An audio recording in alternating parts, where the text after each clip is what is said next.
Good morning, good afternoon, and good evening, my precious pack, and welcome back once more to the game that we keep coming back to again and again.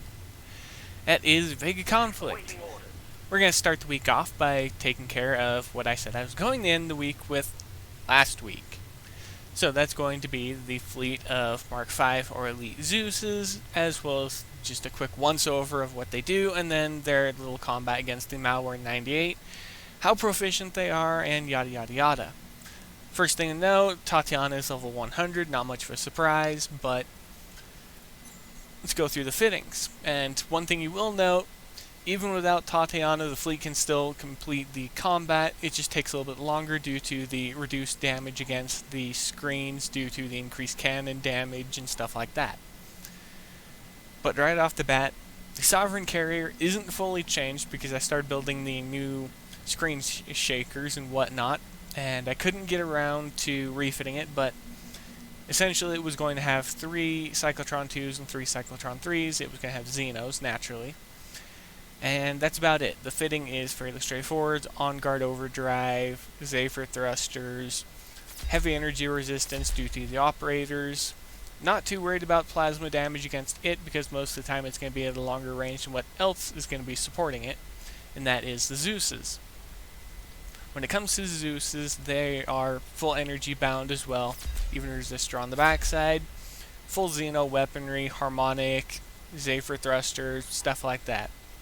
And the reason Tatiana is more important with this build instead of something like the harmonic chase thrusters is, one, this allows for higher strafe speed and stuff like that than harmonic would.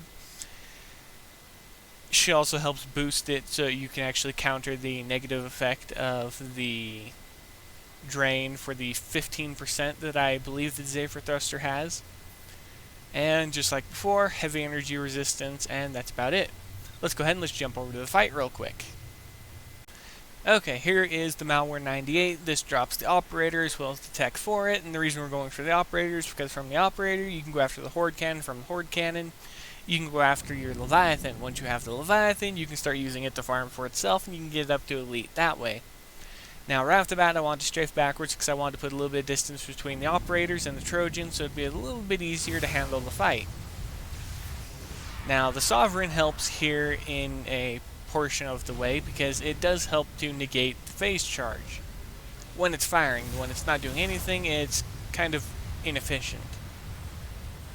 But when you can get the targets to cluster up, you're more or less going to have a good time because most of the target's going to bounce around and you're going to get multiple chaining shots on the target, and that means you're going to be getting multiple hits in, so you know one shot's doing more damage than it would typically against a single ship because you're destroying the phase pool at the same time. Now, this is all full auto because the objective was make it so that you would have a fleet that you could use that would full auto these targets and you'd be done with it, and basically they would handle it all themselves. You wouldn't have to do anything. You could just sit back and watch if you wanted to, or you could have more than one fleet. But that's all there is to the fight. There are repair times afterwards, but that's going to be it for me. Thanks for watching, everybody. Hopefully this helps a few people out, and as always, be safe out there, my pack. Happy hunting, and as always, I'll see you later.